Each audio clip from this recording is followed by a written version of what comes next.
Hi there. I am your classmate, Wendy Hunter. I am also the executive chef of The Spoon, located in the New Skin building in Provo when it's not COVID.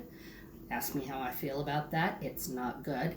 Anyway, this is our heart healthy enchiladas that we're going to make today. And by our, I mean mine. This really was just a gratuitous plug for the restaurant. We're open to the public. You can check out our Facebook. It's great.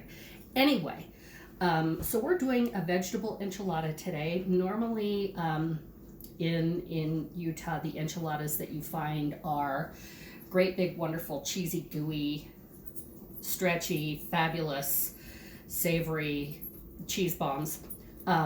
Not exactly heart healthy. So while this recipe is not from the American Heart Association website, it does adhere to the criteria that they list on their website for heart healthy. So I'm going to take the phone from my darling daughter and I'm going to show you what we are making. So here we have, I've spent some time getting everything ready because this is a lot of chopping. So right here we have 2 zucchini, and you can see I've done a tiny little dice on those. That makes it easier to roll them once we get them cooked off. If you wanted to grate them instead of doing a tiny dice, you could, but you'd want to put them into a dishcloth or a paper towel and squeeze out the extra water that's going to come out of them when you do that. Dry them out a little bit. 1 large yellow squash, also tiny dice. 1 large red bell pepper. I have half of a large yellow onion here. It was a lot larger than I thought it was going to be. I have a full bunch of Tuscan kale right here. This is the kale you find in the grocery store that is really, really dark green and curly. It doesn't have like frondy leaves. It has really curly leaves. And that's going to add a lot of fiber and, of course, your nutrition of your deep leafy greens.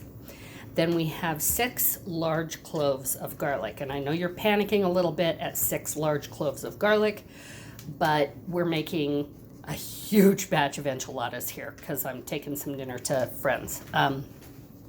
We also have 2 pasilla peppers that I have blistered over an open flame, and we're going to peel those and dice those. We have some black beans and white hominy.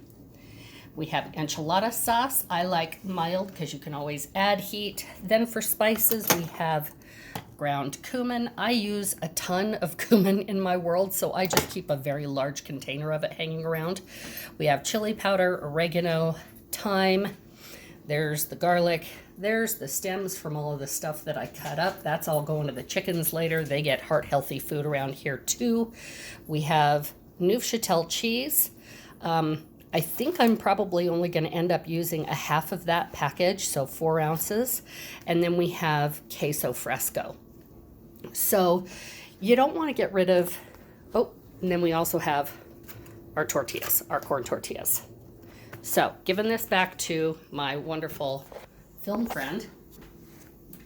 So the key to cooking heart healthy is to develop your flavors, because as we all know, fat equals flavor because it carries flavors across the taste buds and makes things taste more intensely.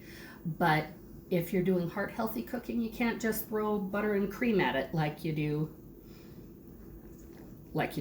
So what we're going to do is we're going to develop the flavors in all of this stuff before we assemble the enchiladas so that we don't have to use as much fat or cheese or those types of things. Okay, so what I've got here are some nice big roasting pans that I am going to put the vegetables on in a thin layer, and I'm just going to slide those right on here and I'll spread them out. So it's not just a big old pile of vegetables. I want them to be spread out a little bit. And I'm going to do that on this pan as well because we got a lot of vegetables here.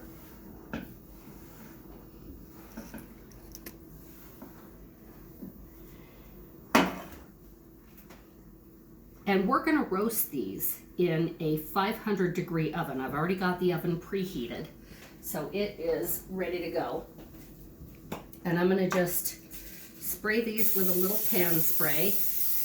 This is what I happen to have on hand. If you wanted to up your heart healthy a notch, you could use spray olive oil, which is available in the grocery stores.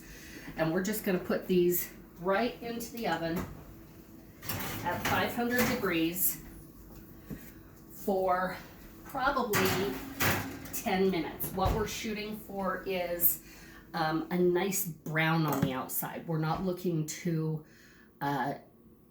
cook them too thoroughly. We're looking to brown them, and that's going to caramelize the natural sugars in the vegetables and give them more flavor. At the same time, while that's happening, we're going to go ahead and toast off the spices that we're going to use in our filling mixture. Toasting your dry spices will activate the oils in the spices. I'm going to use about a tablespoon, yeah, that sounds about right, of chili powder. And it just makes the flavors that much more intense. And we'll do 1.5 tablespoons of cumin. And I'm not going to toast the oregano and the thyme, but I am going to rub those when I put them into the mixture. We're just going to toast these over high heat in a dry pan. You don't want them sticking to the bottom until they're really fragrant. Now that process goes very, very quickly, so don't walk away and do anything else because you will burn them, and there is no resurrecting a burnt spice. You just have to start over. So these chilies have been, like I said, blistered over an open flame. I have a little cake cooling rack that I have dedicated to blistering peppers, and I just put it right over my open flame, and I set my peppers there and cook them over that open flame until they're nice and dark, black actually. Then I wrap them up in some tin foil or a plastic bag or a Ziploc baggie and let them cool until I can handle them. Now, as you're peeling them, all you're doing is pulling off that loose, charred skin.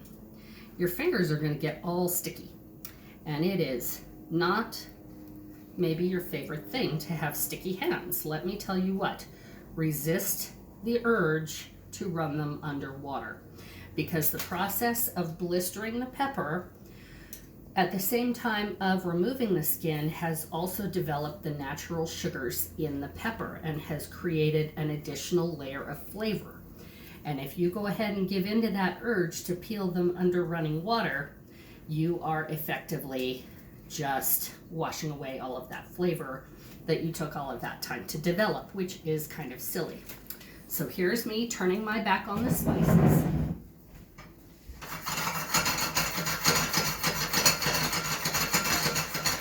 And you probably couldn't see that, but there's the slightest whiff of smoke coming off of those.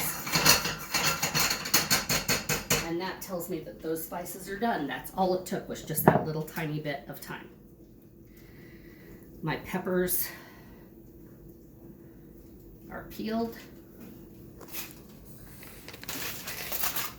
And I'm gonna, since I peeled them over the foil, and I now can just get rid of the foil and not have pepper skins all over the place, then I can just pull out the stem, tear open the pepper. I'm gonna shake out the seeds because I don't want all that extra heat in there. I'll have some, but not all of it. And really, I should be giving those seeds to the chickens, but they're SOL. They can have the seed pods and the stems, and they'll be happy for it.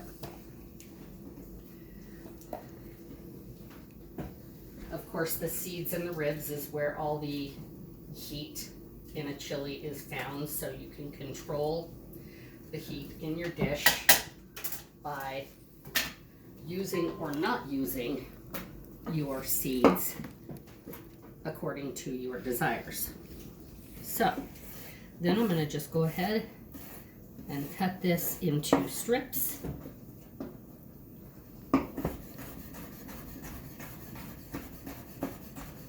And then chop it up.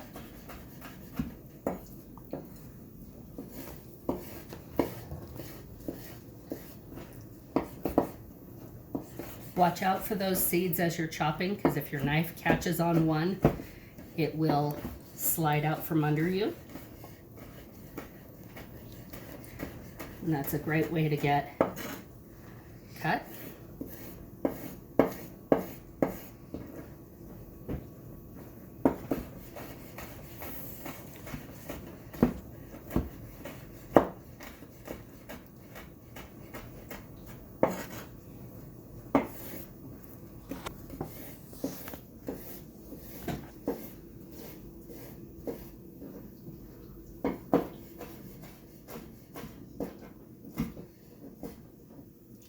There it goes. Sliding right out from under me. Seeds everywhere.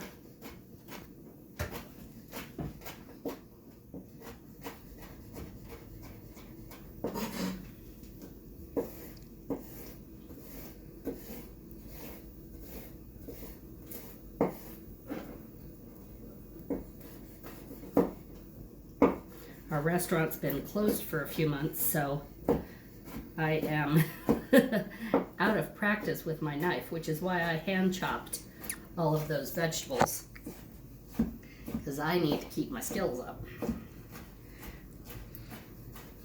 And my daughter's 17, and the boys need to know that her mama knows how to use a knife. She's cringing at me as we speak. So those are going to go right into my mixing bowl. Rinse off my hands. I'm going to check on the veggies. They are doing wonderfully. They're going to need probably another 5 to 7 minutes before they are caramelized sufficiently. So we're going to just take a break real quick and then we'll come right back, okay? Thanks. Hi there, welcome back. I have got my roasted vegetables out of the oven, my kale and everything. You can see we've got some lovely color on those. They smell fantastic. And I've let them cool down a little bit because otherwise, you know, you're putting your hands in them and they're awful. Also, I have cracked open my beans and my hominy. I have drained them and rinsed them really well to get extra sodium out of the equation. Pro tip, when you are opening cans, any kind of can, soup can, enchilada sauce, beans, hominy, whatever. All of these things have had an opportunity during the shipping process to sit in warehouses. Those warehouses may or may not be completely rodent proof. And if you know about rodents, they pee wherever they go. So you can pretty well assume that every can you ever get has little traces of rodent wee on it. So make sure you wash your cans before you open them, okay? Just do me that little favor. I know that's totally gross, but it is what it is. There's nothing you can do about it. Okay, so that goes in. We're gonna mix everything together. I also put my chili powder and cumin in here. We're just gonna toss all of that together.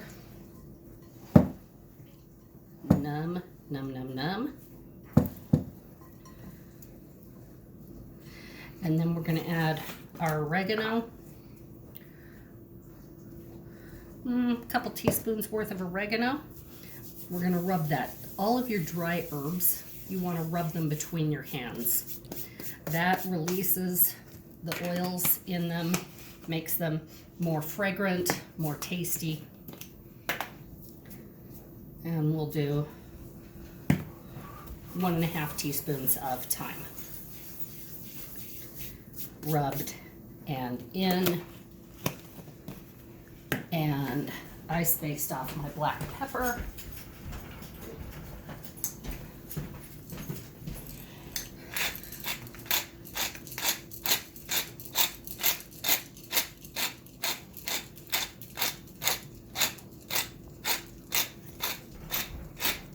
about 25 grains of black pepper.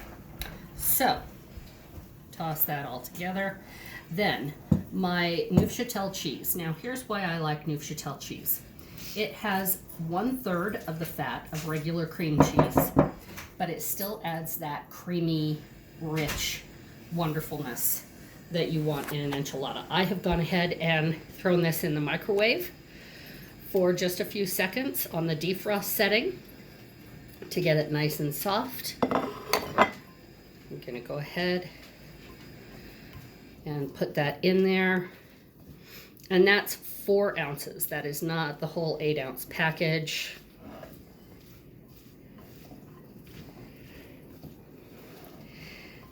It's just gonna kind of bind things together. Now, I used hominy in this mixture, white hominy. If you wanted to, you could use just regular corn, but I really appreciate the flavor of hominy in Tex-Mex cooking.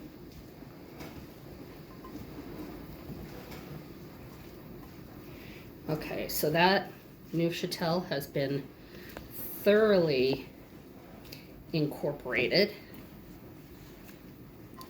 I'm going to go ahead and soften my tortillas in anticipation of rolling my enchiladas. I've got them between 2 barely damp napkins. I've laid them all out. I'm going to just throw them in here on high for just a few seconds, just enough to get them warmed up. Really? Here we go. Just enough to get them warmed up and pliable, and then I'll start rolling them and putting them into my pans. I have spread the bottom of each pan. I told you we were making a lot of enchiladas. I've spread the bottom of each pan with the enchilada sauce. I ended up using about half a can here of enchilada sauce. So what's that, 14 ounces roughly? 14 ounces of enchilada sauce. If you wanted to avoid some of the sodium that you will find in a commercial enchilada sauce, you could absolutely make your own. There is no shame in homemade enchilada sauce. It's really not that hard. Basically chili powder, low sodium chicken stock, garlic, onions, puree it together and thicken it with a little bit of cornstarch. Not that tough. You know, but if you don't want to go to all that trouble, just buy a can. And if you can find low sodium, even better. So these are almost warm. Gonna give them just another minute.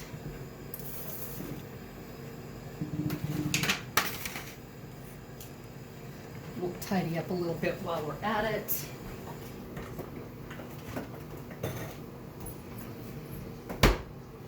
So, I'm looking forward to seeing what you guys are gonna do for your recipes. That will be fun to see. We're gonna serve this for dinner tonight. I'm gonna put it next to some yellow rice and maybe some more black beans, although I don't know, I've already got black beans in the equation. But okay, so since I need to be able to see what I'm doing, do that. Get me a spoonful of mix into the enchilada or into the tortilla, roll it up, put it in the pan.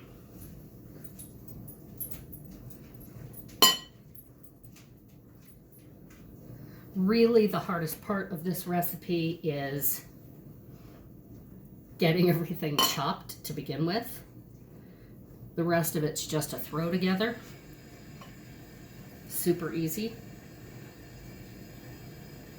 And when you're done with it, after you get it all in the pan, you're going to smother it with some more enchilada sauce. You're going to top it with the ranchero cheese or the queso fresco and bake it at 350 degrees for, you know, maybe 20 minutes till it's hot all the way through.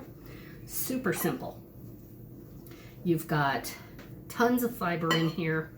You've got tons of nutrients from all of your vegetables, all of your colors, you know, nice and rainbowy food here. And 3 enchiladas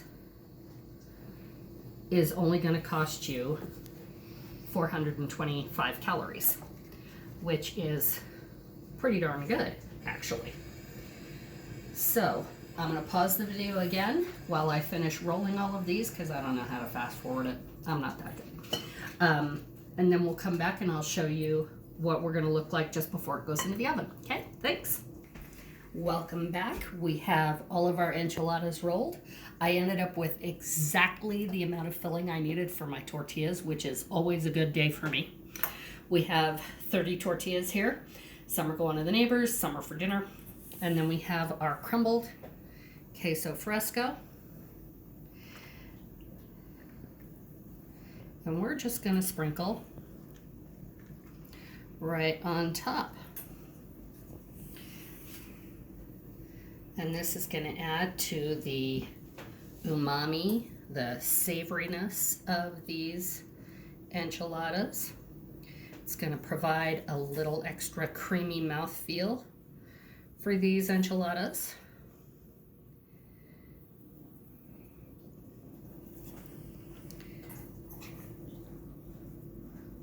And I'm not going to end up needing all of this, so I'll be able to well, maybe I'll use all of it. But if you're just making a small batch, have some left on the table to pass when it's time to serve.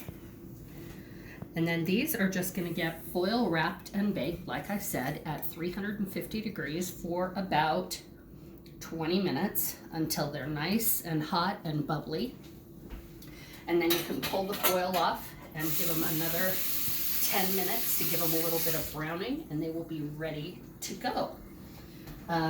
Again, you're getting 3 enchiladas for 425 calories. The saturated fat in this entire thing is less than 8 grams of fat, so there's virtually none in one serving.